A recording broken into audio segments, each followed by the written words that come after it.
Nagsimula ang bangungot na ito noong araw na nagmamaneho si Jerry papunta sa lungsod. Kasama ang kanyang asawang si Karen at ang kanilang dalawang anak na babae. Ngayon, ang mga kalsada ay hindi pangkaraniwang siksikan. Puno ng mga sasakyan. Napansin ni Jerry na ang paggalaw ng mga helikopter ng militar sa kalangitan ay biglang lumakas. Bigla, isang pulis ang mabilis na dumaan sa kanya sakay ng motorsiklo at binasag ang salamin ng sasakyan ni Jerry. Lumabas si Jerry ng sasakyan, sinusubukang pigilan siya. Ngunit ng sandaling iyon, isang malakas na pagsabog ang sumiklab sa kabilang kalye, sa gitna ng mga ulap ng alikabok at usok. Nagsimulang iwanan ng mga tao ang kanilang mga sasakyan at tumakbo na parang mga baliw. Sinubukan ni Jerry na iikot ang kanyang sasakyan, ngunit biglang, isang malaking truck ang bumangga, dinudurog ang lahat ng nasa daanan nito. Patuloy na nililinis ng malaking truck na iyon ang kalsada. At sinamantala ni Jerry ang sandali at nagsimulang magmaneho sa likuran nito. Ngunit pagkatapos ng ilang distansya, bumangga ang truck sa isang sasakyan sa kalsada at tumalikod. Sa gitna ng kaguluhan, ang sasakyan ni Jerry ay nabangga rin mula sa gilid ng isang ambulansya. Mabilis na nailabas ni Jerry ang kanyang buong pamilya mula sa sasakyan, ngunit ang tanawin sa labas ay nakakatakot. Laganap ang takot sa lahat ng dako. Napansin ni Jerry na ang mga taong normal lang. Ilang minuto lang ang nakalipas ay nag-aagawan na ngayon na parang mababangis na hayop. Isang lalaki ang nakahiga sa kalye. At isa pang tao ang sumusugod sa kanya na parang isang mabangis na halimaw. Dito, napansin ni Jerry ang isang bagay na napaka-espesipiko. Nakita niya na ang taong nakagat ay bumagsak sa kalsada. Nasa sakit. Ang kanyang katawan ay nagsimulang manginig na parang nakuryente at ang kanyang mga pupil ay biglang namuti ng tuluyan. Napagtanto ni Jerry na ito ay isang nakamamatay na virus na sumasakop sa nervous system ng tao sa loob lamang ng 12 segundo. Gumamit siya ng kotse sa kalsada para itulak ang kanyang daan sa gitna ng karamihan. Isang zombie ang sumalakay sa kanilang sasakyan, ngunit natambay ito ni Karen. Patuloy na sumusulong si Jerry na sagasaan ng mga zombie. At nakatakas sila. Sa loob ng ilang minuto, ang buong lungsod ay puno na ngayon ng mga zombie. Dumating na ang hukbo na may mga helikopter, ngunit hindi na posible na kontrolin ang takot na ito. Pagkatapos umalis sa lungsod habang papunta, biglang inatake ng hika ang kanyang anak na babae. Sinabi niya sa kanyang anak na una ay hihinto sila sa isang batika para bumili ng kanyang gamot. Nang sandaling iyon, nakatanggap si Jerry ng tawag mula sa kanyang matandang kaibigang si Theory na siyang Deputy Secretary General ng United Nations. Sinabi sa kanya ni Theory na ang sitwasyon ay mas malala kaysa sa kanilang inaakala. Ang mga lungsod tulad ng Washington, London, at Moscow ay nasusunog din sa parehong kaguluhan. Sinabi ni Theory kay Jerry na magpapadala siya ng isang extraction team upang iligtas siya. Ngunit para doon, kailangan ni Jerry na manatiling ligtas hanggang sa paglubog ng araw. Pagkalipas ng ilang oras, nakarating si Jerry sa New Jersey. Ang lungsod na ito ay tuluyan ding nilamon ng apoy at ang takot ay nasa lahat ng dako. Doon, huminto si Jerry sa isang batika habang naghahanap siya ng gamot. Isang batang lalaki ang biglang tumaw ng baril sa kanya, ngunit nang makita niya ang anak na babae ni Jerry, ibinaba niya ang baril at ibinigay pa sa kanila ang gamot. Nang pabalik na si Jerry, nakita niya na may dalawang umaatake na humahabol sa kanyang asawa. Itinaas niya ang kanyang rifle at sinabihan silang tumigil, ngunit sa halip na huminto, nagsimula silang magpaputok. Upang protektahan ang kanyang sarili, gumanti si Jerry at napatay ang isa sa kanila. Tumakbo pabalik si Karen kay Jerry. Nang sandaling iyon, dumating ang isang pulis. Akala ni Jerry ay naroon ang pulis para sa kanya, ngunit sa katotohanan, naroon din ang pulis na iyon para pagnakawan ang tindahan. Doon napagtanto ni Jerry na tuluyang gumuho ang batas at kaayusan. Tinawagan niya muli ang kanyang kaibigan. Binigyan siya ni Theory ng isang lokasyon, isang apartment block sa New York. Dinala ni Jerry ang kanyang pamilya doon. Isang pamilyang Mexicano ang nagbigay sa kanila ng tirahan sa kanilang tahanan. Mayroon silang isang batang lalaki na nagngangalang Thomas. Takot na takot silang lahat. Ipinaliwanag ni Jerry sa kanila na may darating na helicopter sa umaga. Sinabihan niya silang sumama sa kanila, ngunit tumanggi ang mga magulang ni Thomas na umalis sa kanilang tahanan. Kinabukasan, isinama ni Jerry ang kanyang pamilya at tumakbo patungo sa rooftop. Habang paakyat sila, inatake sila ng mga zombie. Sinaksak ni Jerry ang isa sa mga zombie gamit ang kanyang kutsilyo, ngunit hindi pa rin ito namamatay. At ang dugo nito ay nakapasok sa bibig ni Jerry. Noon din, binaril ni Thomas ang zombie mula sa likuran. Dinala ni Jerry si Thomas sa bubong at tumayo malapit sa gilid mismo. Natatakot si Jerry na kung makapasok ang dugo ng zombie sa kanyang bibig, baka maging zombie rin siya. At kung mangyari yun, tatalon siya mula sa bubong para protektahan ang kanyang pamilya. Ngunit hindi naging zombie si Jerry. Sa sandaling iyon, dumating ang helicopter na ipinadala ng kanyang kaibigan upang iligtas sila. Pinigilan ni Jerry ang isang zombie na umakyat sa bubong. Ang ama ni Thomas ay naging zombie na rin. Nang makasakay ang lahat sa helicopter, tumakbo siya at nakarating sa helicopter. Hinabol sila ng mga zombie at tumalon mula sa bubong. Sinusubukang tumalon papunta sa helicopter. Umalis ang helicopter. Tumingin si Jerry sa ibaba at nakita na ang buong lungsod ay naging isang sementeryo. Nabalutan ng usok ang kalangitan at ang mga kalye ay hindi na puno ng mga tao kundi ng isang hindi mapigil ang virus. Umalis ang helicopter sa nasusunog na mga kalye ng Philadelphia at tumungo sa malawak na dagat. Di nagtagal, nakakita sila ng isang napakalaking barko ng hukbong dagat. Ang barkong ito ang kasalukuyang pinakaligtas na lugar sa mundo dahil ang mga nahawaan ay hindi marunong lumangoy at ito ay nakaposisyon ng milya-milya ang layo mula sa kahit anong lupain. Dinala ni Jerry si Jerry sa isang ligtas na kubo. Ang lugar ay mukhang isang punong himpilan ng militar. Sinabi sa kanya ni Jerry na ang sitwasyon ay ganap na wala sa kontrol ngayon.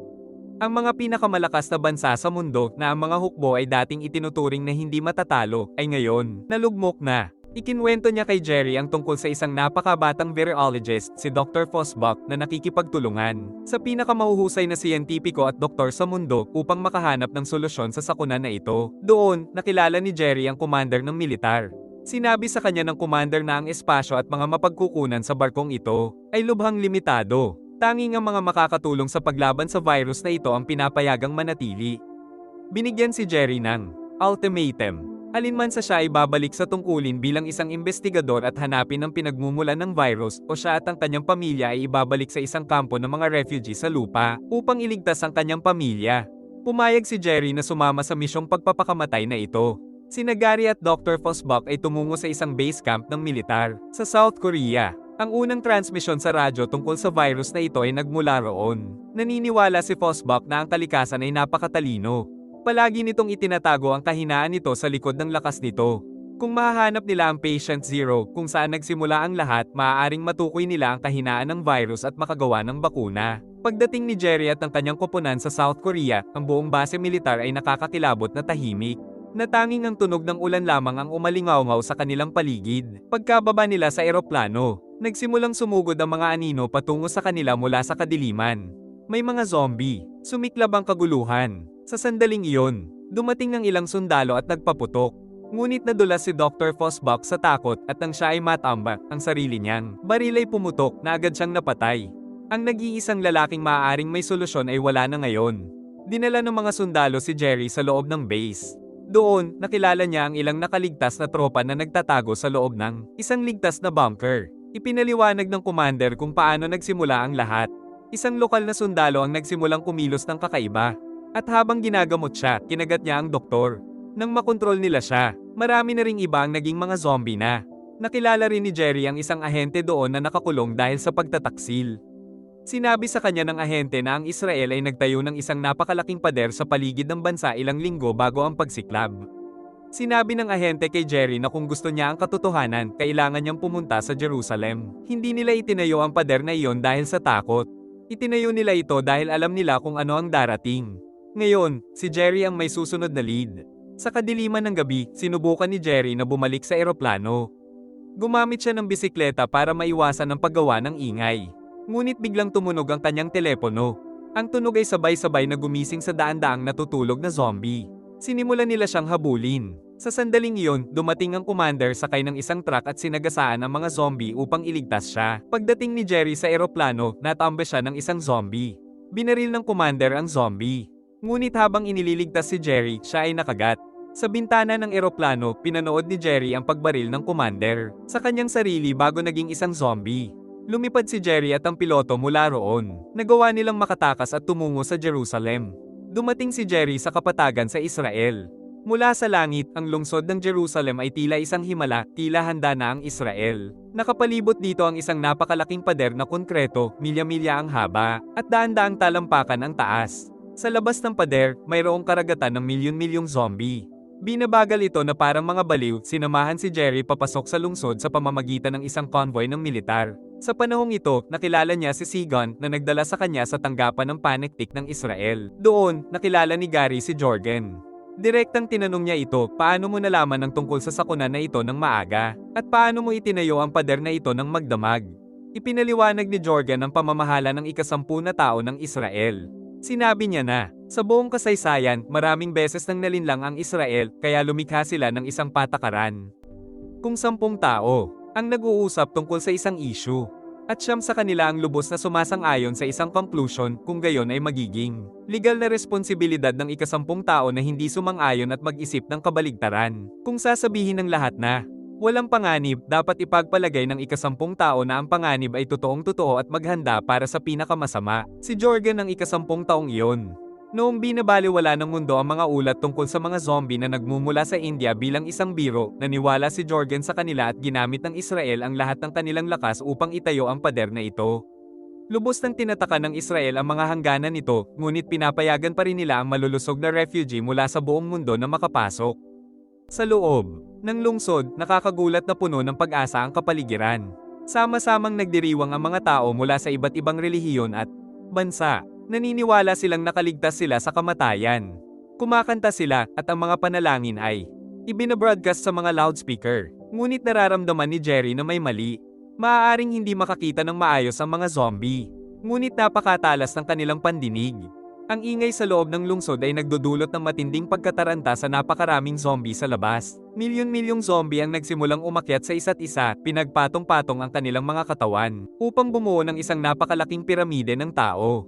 Napakalaki ng kanilang bilang na sa loob ng ilang minuto, naabot nila ang sa tuktok ng matayog na pader. Sinabihan ni Jerry ang lahat na tumahimik, ngunit huli na ang lahat. Nagsimulang dumagsa ang mga zombie sa ibabaw ng pader papasok sa lungsod. Ang mga ligtas na kalye sa Jerusalem ay naging isang slaughter zone sa loob ng ilang segundo. Nagsimulang tumakbo ang mga tao para sa kanilang buhay sa lahat ng direksyon. Lumaban ang hukbong Israeli, ngunit napakaraming zombie. Hindi sapat ang mga bala. Nakikita ang sitwasyon na nagiging wala sa kontrol. Sinubukan ni Sigan at isang grupo ng mga sundalo na dalhin si Jerry sa paliparan, ngunit umatake ang mga zombie mula sa bawat panig dahil halos hindi sila makaabante. Isa pang napakalaking alon ng mga zombie ang umatake mula sa kabilang direksyon. Nagawa nilang makatakas sa pamamagitan ng isang maliit na gate habang ang isang kalapit na helicopter ay nagbibigay ng cover fire. Dito, napansin ni Jerry ang isang bagay na kakaiba. Sa gitna ng lahat ng kaguluhan, ang ilang mga tao ay ganap na hindi pinapansin ng mga zombie. Nakita niya ang isang napakahinang payat na batang lalaki na nakatayo mismo sa kanilang daanan, ngunit nilagpasan siya ng mga zombie nang hindi siya ginagalaw. Matapang na lumalaban si Sigan, ngunit biglang kinagat siya ng isang zombie sa palso. Alam ni Jerry na kumakalat ang impeksyon sa katawan sa loob lamang ng 12 segundo. Walang pag-aalinlangan. Hinawakan niya ang braso nito at pinutol ang kamay nito gamit ang isang talem. Sumigaw si Sigan sa sakit, ngunit alam ni Jerry na ito ang tanging paraan upang mailigtas siya. Mabilis niyang tinalian ng sugat at tinulungan siyang umusad, ngunit ang sentro ng pagsagip sa kanila ng helicopter ay pinabagsak din ng mga zombie. Nakita natin na ang Jerusalem ngayon ay ganap ng sinakop.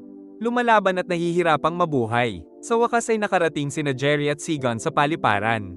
Ang piloto ng eroplanong sinakyan ni Jerry ay nakatakas na, ngunit may isa pang pampasaherong eroplano na malapit nang lumipad. Pinigilan nila ito. Sumakay si Jerry sa eroplano kasama ang nasugatang si Sigan. Habang lumilipad ang eroplano mula sa runway, tumingin si Jerry sa bintana. Ang Jerusalem ngayon ay ganap ng nasa ilalim ng kontrol ng mga zombie at wala pa rin siyang sagot kung paano mapipigilan ang sakuna na ito. Pinainom ni Jerry si Sigan para maibsan ang sakit nito. Habang tinatalian niya ito, sinabi niya sa kanya na hindi na siya kapaki-pakinabang. Nang marinig ito, nagsimulang mag-isip si Jerry, marahil ay kailangan din ng virus ng isang malusog na host upang kumalat. Paulit-ulit niyang naaalala ang batang may sakit at ang mahinang matandang lalaki na hindi pinansin ng mga zombie. May kahinaan din ba ang virus na ito?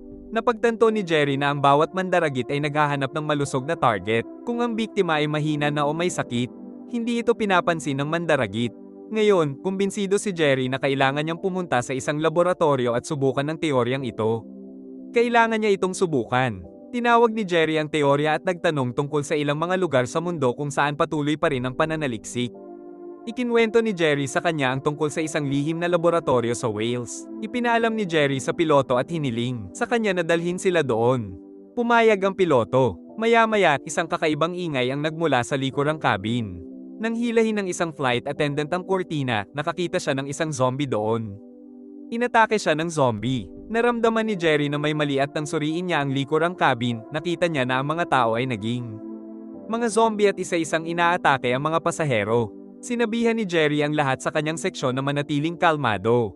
At hiniling sa kanila na gamitin ang kanilang mga bagahe upang harangan ang aisle. Ginamit niya ang lahat ng kanyang lakas upang isalansan ang mga malita. At sinusubukang bumuo ng isang harang upang pigilan ang mga zombie, ngunit laban sa kanilang lakas at bilang. Gumuho ang harang at sumiklab din ang kaguluhan doon. Nang sumugod ang isang mabangis na zombie kay Jerry, binaril ito ni Sigen. Napagtanto ni Jerry na hindi na posible ang pagkontrol sa sitwasyon. Binunot niya ang pin mula sa isang granada at inihagis ito patungo sa dingding ng eroplano. Isang malakas na pagsabog ang sumaire sa eroplano dahil sa biglaang pagbabago ng presyon. Ang hangin sa loob ng eroplano ay hinigop palabas at kasama nito, ang mga zombie ay nahila palabas sa butas. Pumalpak ang makina ng eroplano at mabilis itong bumagsak. Papunta sa lupa, bumagsak ito sa isang bulubunduking lugar. Sa labi, nakita natin si Jerry na nakatali pa rin sa kanyang upuan at may matalas na piraso ng eroplano na nakabaon sa kanyang tiyan. Kinalas niya ang kanyang pagkakatali at bumagsak sa lupa. Ilang sandali pa, dumating si Sigen sa likuran niya at nakahinga ng maluwag si Jerry nang makitang buhay siya. Nagtungo silang dalawa sa laboratorio. Pagkatapos maglakad ng milya-milya, narating nila ang gate ng laboratorio.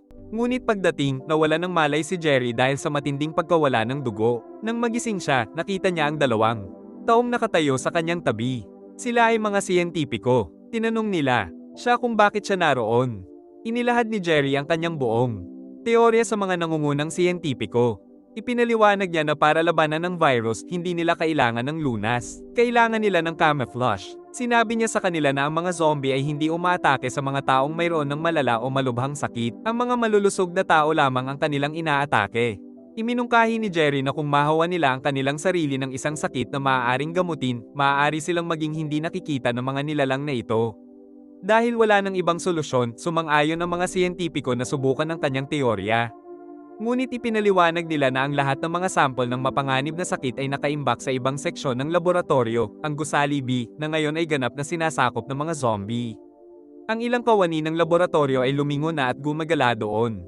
Nagpasya si Jerry na pumunta mismo. Kasama si Sigen at isang siyentipiko, tahimik siyang pumasok sa lugar. Habang sila ay gumagalaw, sa unahan, aksidenteng natamba ng siyentipiko ang isang kahon gamit ang tubo na nagpagana sa isang zombie. Nang akmang aatakihin nito si Jerry, pinaputokan ito ni Sigen.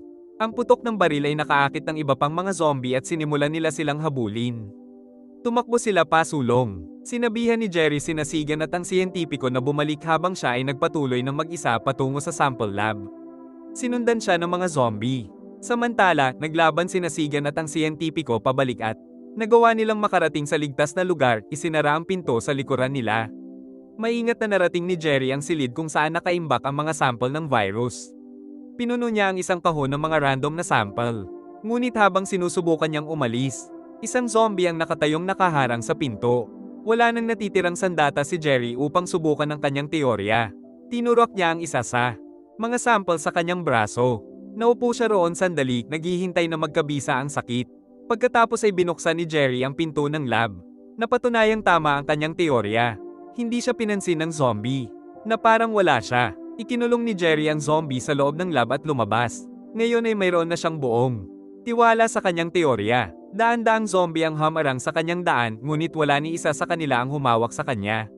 Walang takot siyang naglakad sa mga ito at bumalik sa mga siyentipiko. Agad nila siyang sinimulang gamutin. Ngayon, aalis si Jerry upang muling makasama ang kanyang pamilya. Sa buong mundo, ang mga natitirang nakaligtas ay binibigyan ng mga iniksyon para sa sakit na ito. Sa halip na tumakbo, ang sangkatauhan ay nagsimulang lumaban. Sinimulan ng militar ang sistematikong pagpuksa sa mga zombie. Nakikita natin ang mga zombie na sinusunog mula sa mga tuktok ng mga gusali. Sa ilang mga lugar, sila ay tinipon sa malalaking stadium at binomba. Sinunog ang mga higanteng tambak ng mga katawan ng zombie. Sa pagtatapos ng pelikula, bumalik si Jerry sa lugar kung saan naghihintay sa kanya ang kanyang pamilya. Niyakap niya ang kanyang asawa at anak na babae. At dahil doon, nagtatapos ang kwento ng pelikula.